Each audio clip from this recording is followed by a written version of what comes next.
students, welcome back to my channel. Today I am going to start magnetic and heating effect of electricity, which is chapter 4 of class 8 book. This is a physics chapter, the most difficult chapter. The students mainly face so many doubts, so therefore I have chosen this chapter. So let us start. Students, you have already read in previous classes that about magnetic metal, that is iron, nickel and cobalt, and magnetic compass. Ma'am, you may be asked question that ma'am, what is magnetic metal? So magnetic metal, already you have done the practical that this is a magnet, and magnetic metal is what? That if anything that feels attraction or repulsion from the magnet is called magnetic metal. So generally what happens कि जब आप ले जाते हैं कोई भी iron objects को magnet के नज़दीक, तो वो देखते हैं कि अट्रैक्ट हो रहा है. जनरली ज़्यादातर स्टूडेंट्स को यही पता होता है कि ये जो आयरन ऑब्जेक्ट है यही क्या है? मैग्नेटिक मटेरियल है. बट इसके अलावा भी आप देखते हैं यहाँ पे कि आयरन, निकल एंड कोबाल्ट भी क्या है? मैग्नेटिक मटेरियल है. उसके अलावा आपने और भी क्या क्या पढ़ा है? एक मैग्नेटिक कंपास पढ़े हैं आप लोग पहले. मैग्नेटिक कंपास क्या होता है कि इसमें एक निडल होता है बीच में ऐसे फिक्स किया हुआ, और जब यहाँ निडल को हम लोग एक मैग्नेट के पास रखते हैं तो इसमें क्या देखते हैं? डिफ्लेक्शन मतलब ये जो है अपने पोजीशन से मूव करता है. ये जो मैग्नेटिक निडल है ये अपने पोजीशन से मूव करता है. ये चीज पढ़े थे. बट हमारा इस चैप्टर में देखना है कि what is the magnetic effect of electric current. इस टॉपिक को पढ़ने के लिए और समझने के लिए मुझे आपके प्रीवियस नॉलेज को रिकॉल कराना है. देखिए स्टूडेंट्स, एक ट्रिक है NIC जो मैंने ये आप लोग के लिए इजी अंडरस्टैंडिंग के लिए बनाया हुआ है. ये जो निक है, N फॉर निकल, I for iron and C for cobalt, ये लर्न करना है आपको. इस फॉर्मूला को NIC एक ट्रिक है जिससे आप यही बता सकते हैं कि ये जो तीनों मेटल्स है ये क्या है? Magnetic material. जो पहले ही आपको बता चुके हैं मैग्नेटिक मटेरियल. जनरली जो स्टूडेंट्स को लर्न होता है कि आयरन ही मैग्नेटिक मटेरियल है, बट उसके अलावा निकल और कोबाल्ट है. तो एक छोटा सा ट्रिक है जो आप लोग रिमेम्बर रख सकते हैं, NIC. चलिए आगे बढ़ते हैं इसी चीज पे कि ये जो मैग्नेटिक कंपास है ये आपने देखा यहाँ पे कि ये जब है मैग्नेट के सामने रखा जाता है तो इसमें डिफ्लेक्शन आता है. हुआ क्या एक बार कि हंस ऑर्स्टेड नाम के एक साइंटिस्ट थे. उन्होंने क्या किया कि ये जो मैग्नेटिक कंपास है, इस मैग्नेटिक कंपास के पास में एक इलेक्ट्रिकल वायर को रखा और इस इलेक्ट्रिकल वायर से उन्होंने इलेक्ट्रिक करंट को पास कराया. तो उन्होंने ऑब्जर्व किया कि जब ये इलेक्ट्रिक करंट इस वायर से पास हो रहा है तो ये मैग्नेटिक निडल जो है ये डिफ्लेक्ट कर रहा है अपने पोजीशन से. ठीक है, डिफ्लेक्ट कर रहा है. और जैसे उन्होंने इसको ऑफ कर दिया तो ये डिफ्लेक्ट होना बंद होके और नॉर्थ और साउथ पोजीशन पे लाई हो गया. ठीक है, तो इस प्रैक्टिकल के बाद उन्होंने क्या इससे कंक्लूड किया कि ये जो वायर है ये वायर क्या करता है? एक इफेक्ट प्रोड्यूस करता है जिसका नाम है मैग्नेटिक फील्ड. क्या नाम है? Magnetic field. ये मैग्नेटिक फील्ड तभी भी प्रोड्यूस होता है जब हम लोग मैग्नेट रखते थे. ठीक है, और ये तभी भी प्रोड्यूस होता है जब हम लोग इलेक्ट्रिकल वायर रखते हैं. अब इस मैग्नेटिक फील्ड को हमें बहुत अच्छे से समझना है. मैग्नेटिक फील्ड क्या होता है स्टूडेंट्स? देखिए, जैसे कि सपोज दैट पहले आप लोग तो मैग्नेट को जानते, तो जब ये मैग्नेट है एक हमारा, और ये मैग्नेट जो होता है इसके जो रीजन में, इसके चारों तरफ का जो रीजन है, इस रीजन में जिस रीजन तक आपको मैग्नेटिक इन्फ्लुएंस फील होता है. क्या फील होता है? Magnetic influence.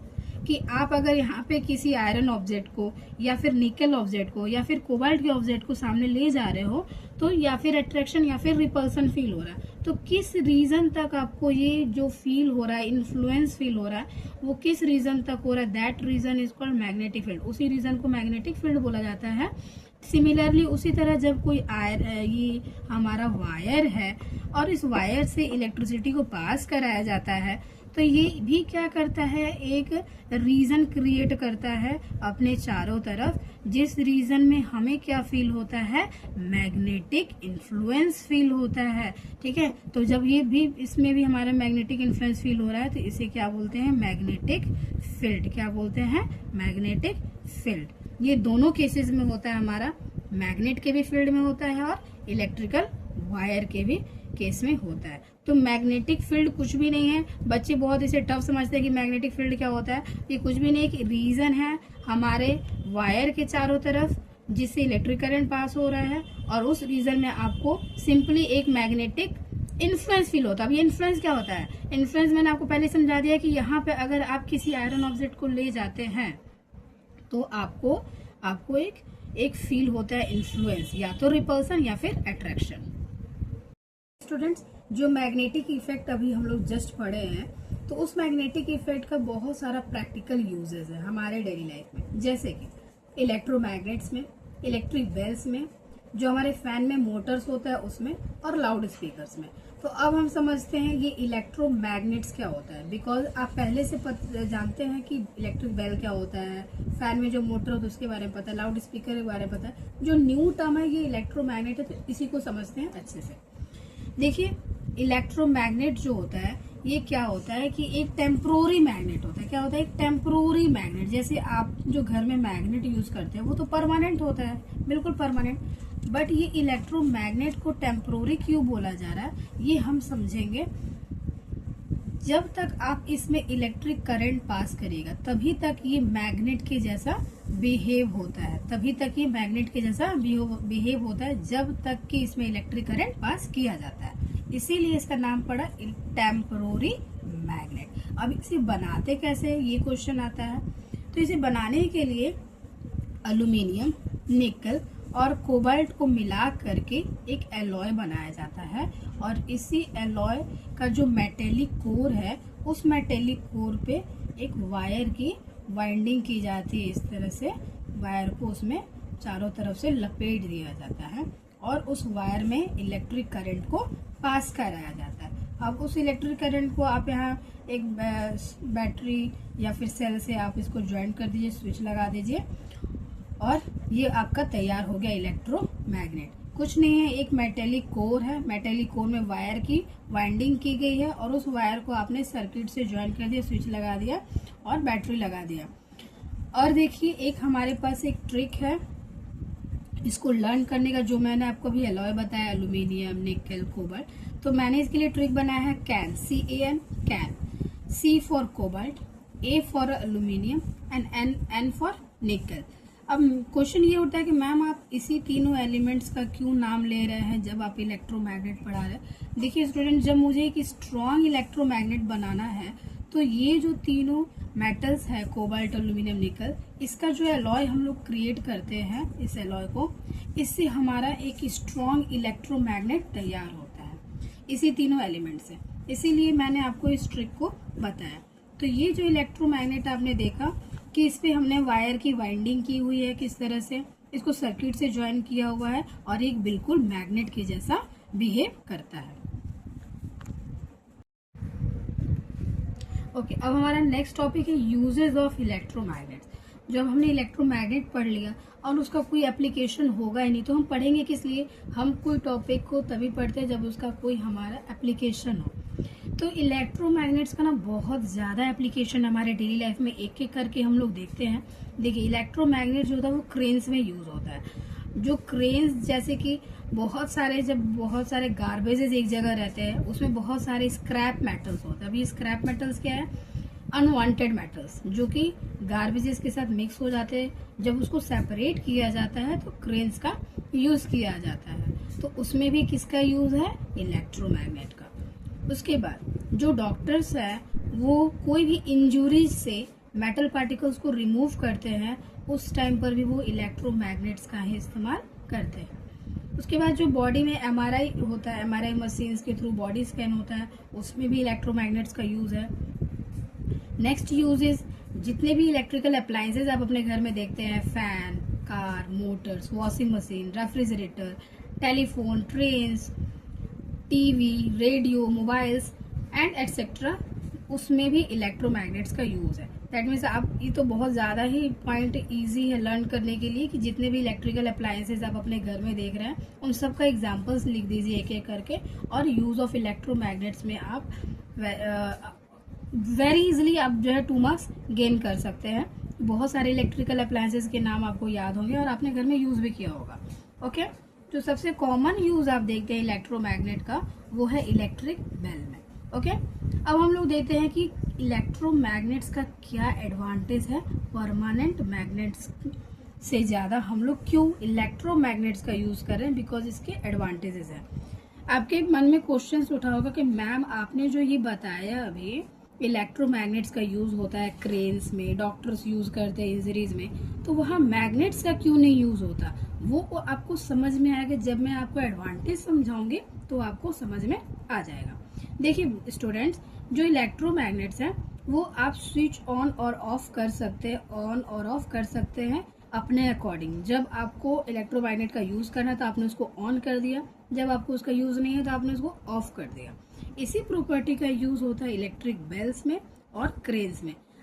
जब आपको बेल को रिंग करना होता तो आपने ऑन किया, फिर आपने उसको ऑफ कर दिया। ठीक उसी तरह से क्रेन्स में जब आपको मेटेलिक जो अनवांटेड मेटल्स है उसको आपको लिफ्ट करना, उठाना है, तो आपने इलेक्ट्रोमैग्नेट को ऑन कर दिया, और उसके बाद जब जहाँ पे आपको रिलीज करना है दूसरे प्लेस पे तो आपने उसको ऑफ कर दिया। तो ये इसका एडवांटेज है ऑन और ऑफ का। इस वजह से हम लोग मैग्नेट्स को ना यूज करके इलेक्ट्रोमैग्नेट्स का यूज करते हैं। दूसरा इसका एडवांटेज ये है इलेक्ट्रोमैग्नेट का कि इलेक्ट्रोमैग्नेट की स्ट्रेंथ को आप अपने अकॉर्डिंग इसको मैनेज कर सकते हैं स्ट्रेंथ को। जैसे कि इलेक्ट्रोमैग्नेट की स्ट्रेंथ को आप बढ़ा सकते हैं, उसके नंबर ऑफ टर्न्स को बढ़ा करके इंक्रीज करके आप उसकी स्ट्रेंथ को बढ़ा सकते हैं इलेक्ट्रोमैग्नेट के। और जो करंट है, करंट को इंक्रीज जब करते हैं तो भी इलेक्ट्रोमैग्नेट का स्ट्रेंथ इंक्रीज हो जाता है। तो ये 2 एडवांटेजेस है आपके पास। देखिए स्टूडेंट्स, पहला तो आपने क्या किया है कि आप उसको क्या कर रहे हैं, ऑन एंड ऑफ कर रहे हैं। तो ऑन कर रहे थे इलेक्ट्रोमैग्नेट वर्क कर रहा है, ऑफ कर रहे थे इलेक्ट्रोमैग्नेट वर्क नहीं कर रहा है। तो ये आपका पहला जो है एडवांटेज हो गया। जैसे कि मैंने जो आपको एग्जांपल दिया था क्रेन का, तो ये जो क्रेन है ये जब लिफ्ट कर रहा है, बहुत सारे आयरन ऑब्जेक्ट्स को लिफ्ट कर रहा है, तो ये तो लिफ्ट करने के बाद तो दूसरे प्लेस पे इसको रिलीज भी करेगा ना, इसको तो ये रिलीज भी करेगा। तो यहीं पे अगर आपने मैग्नेट यूज किया होता तो ये मैग्नेट अगर आयरन ऑब्जेक्ट्स को पूरा ऐसे पकड़ लिया है तो रिलीज करने के टाइम में आप कैसे रिलीज करते हैं? आपको मैनुअल यूज करना पड़ता, आपको स्क्रैपिंग करना पड़ता, हटाना पड़ता। वहीं पे आपने यहाँ पे इलेक्ट्रोमैग्नेट का यूज किया हुआ है। तो इलेक्ट्रोमैग्नेट में क्या हेल्पफुल हो आपके लिए हुआ कि जब आप उसको रिलीज कर रहे हैं, जैसे ही आप पावर ऑफ कर रहे हैं तो ये ऑटोमेटिक जितने भी आयरन पार्टिकल्स है वो रिलीज हो जाएंगे जहां पे भी आपको रिलीज करना है। ओके, और उसके बाद मैंने दूसरा जो पॉइंट आपको समझाया कि इसका क्या बेनिफिट है, दूसरा में कि आप उसकी स्ट्रेंथ को बढ़ा सकते हैं। स्ट्रेंथ, वही मैग्नेट अगर आपके पास रहता तो आप इसके स्ट्रेंथ को नहीं बढ़ा सकते थे, मैग्नेट रहता तो। बट आपके पास ये जो इलेक्ट्रोमैग्नेट है, इसके नंबर ऑफ टर्न्स को आप अगर इंक्रीज कर देते हैं तो इसका स्ट्रेंथ बढ़ जाता है। दूसरा चीज, आप इसमें इलेक्ट्रिक करंट जितना ज्यादा पास करेंगे, जितना ज्यादा इलेक्ट्रिक करंट पास करेंगे उतना ही ज्यादा इसका स्ट्रेंथ बढ़ जाता है। Dear students, today we read about the magnetic effect of electric current. In the next video, we will read about the heating effect of electric current. So if you found this video helpful, kindly like, share and subscribe my channel. Keep learning, keep growing, and thanks for watching.